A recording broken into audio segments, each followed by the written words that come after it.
I still remember that day like it happened yesterday, the moment my entire life felt like it was crumbling into dust.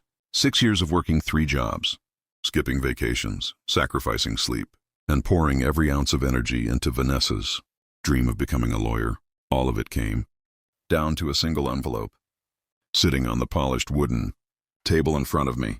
My hands were clasped tightly in my lap, knuckles white, and no matter how hard I tried to steady myself, they trembled.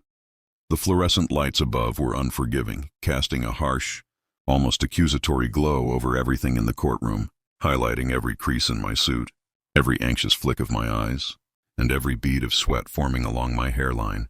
Across the room, Vanessa sat with her lawyer, a woman whose poise radiated confidence and intimidation. Vanessa didn't look like the woman I married. Her hair was flawless, her nails perfectly manicured, her posture rigid, almost regal. That smile, once warm and soft, now felt like a weapon aimed straight at my chest. I could see the arrogance in her eyes, the smug satisfaction of someone who believed the world was theirs, and my chest tightened with a mix of anger, disbelief, and heartbreak.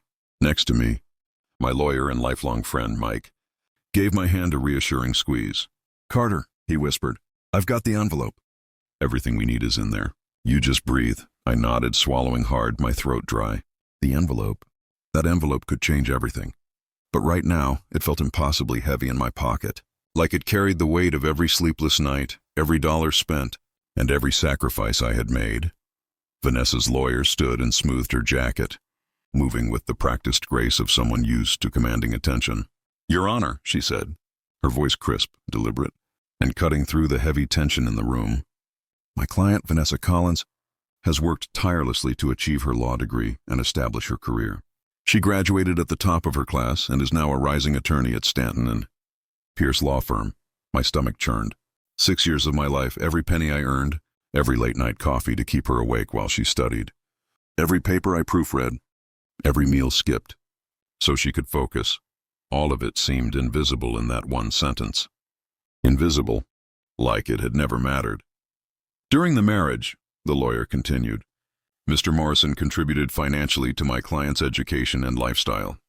Despite these contributions, he never pursued meaningful career development himself.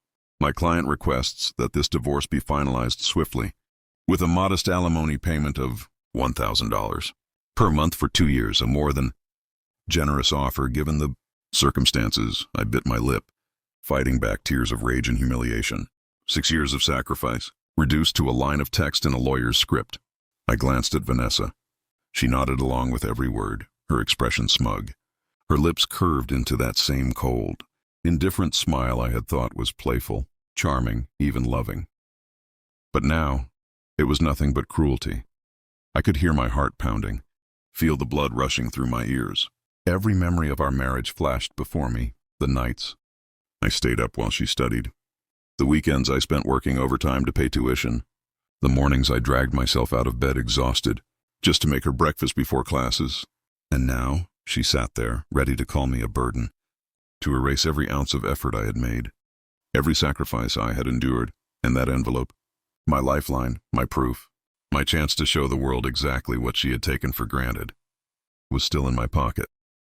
Before I continue, from which place are you watching this story right now? Please subscribe and like the video for motivation. Judge Henderson, her sharp eyes scanning the courtroom, adjusted her glasses and tapped her pen against the bench. The sound echoed in the heavy silence. "Mr. Morrison," she said, her voice calm but commanding, "do you wish to address the court?" I took a deep breath, my chest tightening as if the air itself had thickened around me. "Yes, Your Honor," I said, forcing my voice steady, though my throat felt dry and raw. "I worked 3 jobs for 6 years so my wife could attend law school. Every late night, every dollar earned, every bit of my energy, I gave it all for her dream. And this is how she repays me?" My hands shook as I gestured toward Vanessa. "She calls me a disgrace." The courtroom went silent. I could hear the faint rustle of papers, the creak of the wooden benches, the distant hum of the fluorescent lights. Every eye seemed to settle on me, some sympathetic, some skeptical. But most of all, I felt the suffocating weight of shame.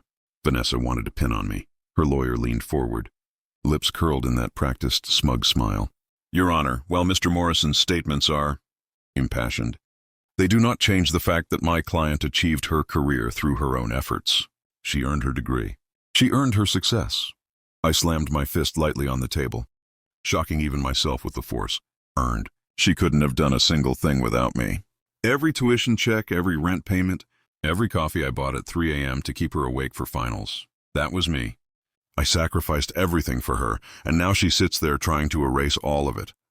Vanessa's eyes glinted, and she tilted her head, her voice calm and cutting.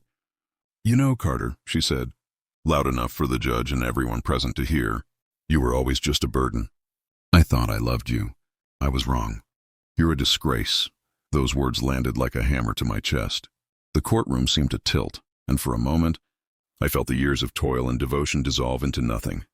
Every coffee, every sleepless night, every penny I had saved for her dream, it was as if it had vanished into thin air. My heart pounded in my ears. I felt humiliated, invisible, erased. And then, my fingers brushed the envelope in my breast pocket. The weight of it was grounding, a lifeline in the storm. It contained every proof, every receipt, every text message, every email where Vanessa herself had acknowledged my sacrifices. It was the record of my 6 years of love and commitment, the undeniable truth that would speak louder than any words. Vanessa could throw at me. I leaned back slightly, trying to steady my shaking hands, trying to calm the furious storm inside. Judge Henderson's gaze remained steady, impartial, waiting for me to speak again. The tension in the room was unbearable. Even Vanessa's lawyer seemed to sense the impending shift, the moment when the tide could turn. Mike, beside me, whispered softly, "It's time, Carter." "Let's show them everything," I nodded. My anger was no longer just personal. It was righteous. It was justice. And that envelope held the power to turn humiliation into vindication. Could feel every eye in the courtroom on me as judge. Henderson leaned forward.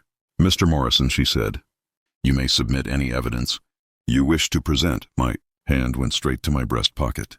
The envelope felt heavier than ever, carrying not just paper, but 6 years of my life, the late nights, the unpaid overtime, the sacrifices that no one had ever acknowledged. Mike, my lawyer and lifelong friend, gave me a reassuring nod.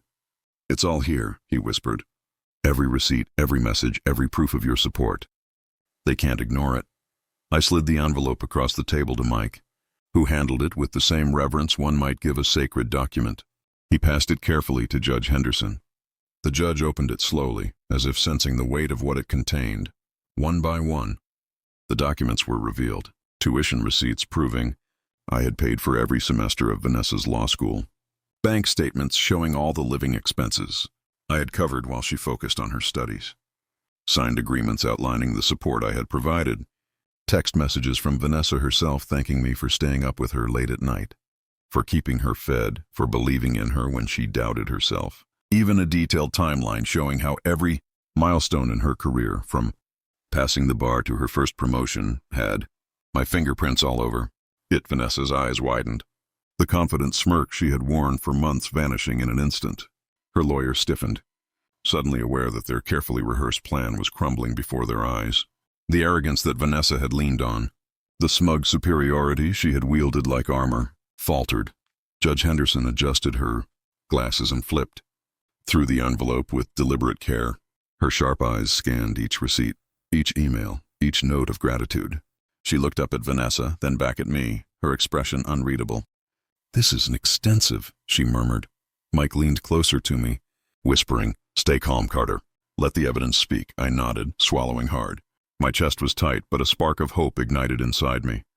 For the first time, I could feel that the scales were tipping, that the humiliation, the betrayal, the years of being erased from my own story could finally be acknowledged. The courtroom was silent, every person holding their breath. I could almost hear Vanessa's confidence cracking beneath the weight of the truth. My chest was tight, but a spark of hope ignited inside me.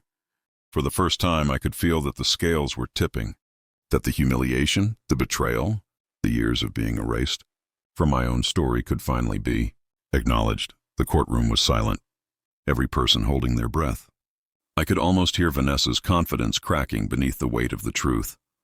The envelope wasn't just paper, it was proof, vindication, and the culmination of everything she had tried to dismiss. "Judge."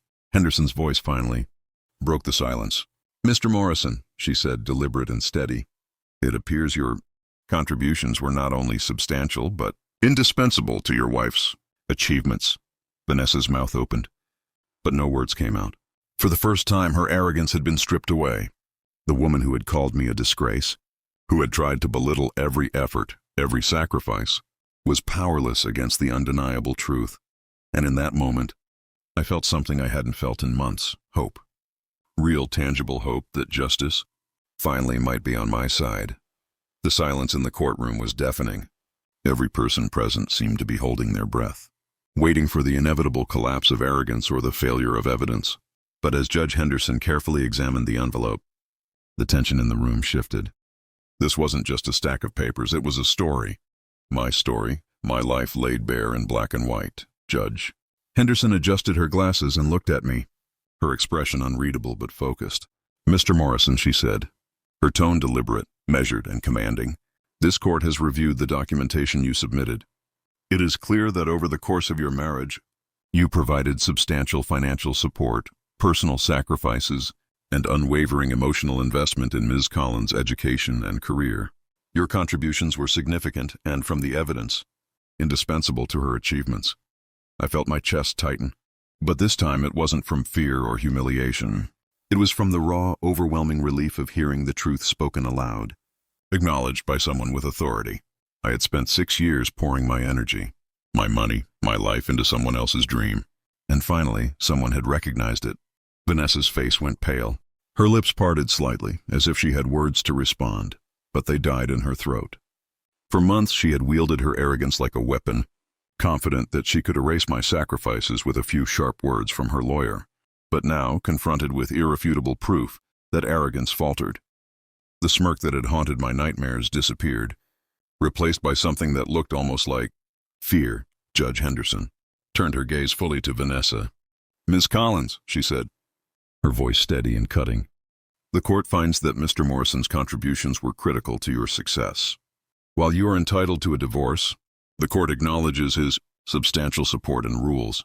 Accordingly," she paused, letting the weight of her words sink in, "alimony payments will be minimal in recognition of his sacrifices. Furthermore, any attempts to publicly disparage Mr. Morrison regarding his support for your education or career may result in additional legal consequences." Could barely breathe, my heart hammering in my chest. Relief and triumph flooded through me, mingled with the anger and humiliation I had carried for months. Justice wasn't just served, it was undeniable, meticulous, and permanent. Vanessa's lawyer opened her mouth, but the words that could have countered this verdict didn't exist. Her carefully rehearsed arguments, her sharp retorts, her smirk of superiority, all of it had crumbled under the weight of truth. The woman who had called me a disgrace, who had tried to make me invisible for 6 years, was finally confronted with the reality she had ignored. I had been the backbone of her success. Mike leaned toward me, his face calm but triumphant. "Carter, you did it." "They can't argue with facts like these," I nodded, swallowing the lump in my throat. The tension in my shoulders began to ease, replaced with an exhilarating sense of vindication. It wasn't about money, it was about acknowledgement. Every late night, every unpaid bill, every moment I had given of myself to support her dreams had mattered. Finally, it mattered. As Judge Henderson banged her gavel to adjourn, I caught Vanessa's eyes. There was no malice left, no smugness, no cruelty, only stunned disbelief. And somewhere beneath that, I think, a faint awareness that she had underestimated me, underestimated my dedication, underestimated the truth. For a long moment, I simply sat there, letting it all sink in. 6 years of my life had been dismissed by everyone else. But here in this courtroom, the truth had been laid bare. And for the first time, I felt the heavy weight of betrayal lift, replaced with the quiet, steady warmth of vindication. Walking out of the courtroom, I felt a strange mix of exhaustion and exhilaration. It was over. The battle was won. And though the wound of her betrayal would linger, the scar had been honored. I had been wronged, humiliated, and called a disgrace, but the court had spoken. And finally, the truth had set me free. The courtroom had emptied, but the weight of what had just happened still clung to me like a heavy fog. I leaned back in the chair for a moment, letting the tension drain from my shoulders. though my chest still ached from 6 years of suppressed frustration and heartbreak. Mike clapped me gently on the shoulder. "Carter, you did it. Justice was served. You got the acknowledgement you deserved." I nodded slowly, unable to speak at first. My throat was tight, a mixture of relief, exhaustion, and something I hadn't allowed myself to feel in months. Triumph. This wasn't about the money, the alimony, or the legal victory. This was about recognition, acknowledgement of everything I had sacrificed, everything I had endured, and everything I had given. For 6 years, I had been invisible in my own marriage. I had worked 3 jobs, sacrificed my evenings and weekends, stayed awake through endless nights to support her studies, driven her to exams, proofread papers, and ensured she never had to worry about food, rent, or tuition. Every sacrifice had been silent, unseen, and often unappreciated. But today, for the first time, someone had truly seen it. I thought of Vanessa, sitting there in the courtroom, her smugness shattered, her confidence replaced by disbelief. For months she had belittled me, dismissed my contributions, and tried to make me feel small. And now she had no choice but to confront the truth. I had been the foundation of her success. Walking out of the courtroom, the sunlight hit my face, and I took a deep breath, savoring it. The tension, the humiliation, the sleepless nights, they hadn't broken me. They had forged me into someone stronger, someone who could face betrayal without losing his dignity. I remembered every night I had stayed awake while she studied, every sacrifice I had made silently, every act of devotion I had given without expecting recognition. Today, the court had acknowledged it, and that acknowledgement was more powerful than any amount of money or legal victory could ever be. Mike gave me one last reassuring nod. "You did more than win a case, Carter. You reclaimed yourself." I smiled quietly to myself, a small, satisfied smile that carried the weight of everything I had endured. Vanessa had tried to define me as a failure, a burden, a disgrace. But the truth had spoken louder than any cruel words, and it had won. As we walked out of the courthouse, I felt a lightness I hadn't felt in years. This was the first time I could let myself breathe. The first time I could feel that the years of pain and sacrifice had not been in vain. I had been wronged, yes, but I had also been vindicated, and for the first time in a long time, I felt free. The drive home was quiet. The hum of the tires against the asphalt, the only sound breaking the stillness. I stared out the window, watching the city blur past. But my mind was replaying every moment of the past 6 years. The sacrifices, the sleepless nights, the small, invisible gestures I had made to support Vanessa's dream. Each memory had once felt like a weight, a burden I carried silently. Now they felt like proof, testimony to my resilience and unwavering dedication. I thought about the late nights I had stayed awake, watching her study while I worked overtime to pay tuition, the weekends I had given up, the meals I had skipped, the personal ambitions I had put on hold. All of it had been for her. And yet she had dismissed it, mocked it, and called me a disgrace. That betrayal had cut deeper than any financial loss ever could. But today, the court had seen the truth. Judge Henderson had read through every receipt, every message, every document I had painstakingly collected. She had acknowledged my sacrifices, recognized my role in her success, and in doing so, restored something far more valuable than money, my dignity. I realized, for the first time in months, that my worth had never been defined by her words or her actions. My value was not determined by someone who had chosen arrogance over gratitude. For 6 years I had given everything. And in that giving, I had proven my character, my integrity, and my capacity for love and sacrifice. I thought about how easy it would have been to let this break me, to let her call me a disgrace sink in and define who I was.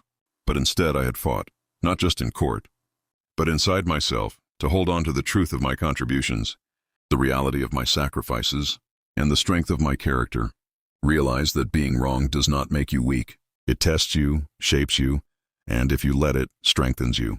Today, I had not only won the case, I had reclaimed myself. I had proven that I could endure betrayal without losing my dignity, that I could face humiliation without letting it destroy me, and that I could stand up for the truth, even when everyone else doubted it.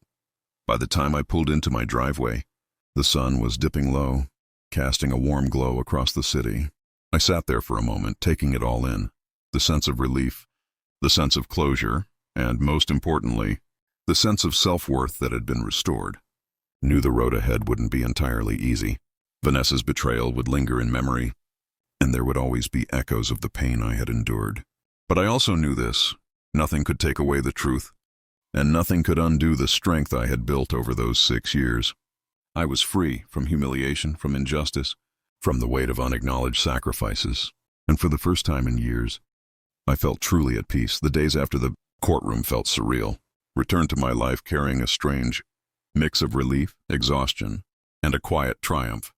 The world outside seemed sharper somehow, clearer, as if the chaos and betrayal of the past 6 years had finally been filtered through truth. I no longer felt the weight of being invisible, of being dismissed, of being called a disgrace. The court had validated what I had known all along. I had given everything selflessly, and my sacrifices mattered. I thought often of Vanessa, and not with anger this time, but with clarity. She had chosen arrogance over gratitude, cruelty over appreciation, and in doing so, she had revealed her true character, not mine. For months I had let her words linger in my mind, like a shadow I couldn't shake. But now the shadow was gone. The truth had spoken, louder than her cruelty ever could. Walking through my apartment that evening, I reflected on the life I had built alongside her dreams. The countless nights I had sacrificed, the jobs I had endured, the personal plans I had put on hold. All of it had been for love. Yes, but also for hope. And even though that hope had been betrayed, it had not been wasted. Each sacrifice had strengthened me, prepared me for this moment of vindication, and reminded me that my worth was never defined by someone else's appreciation.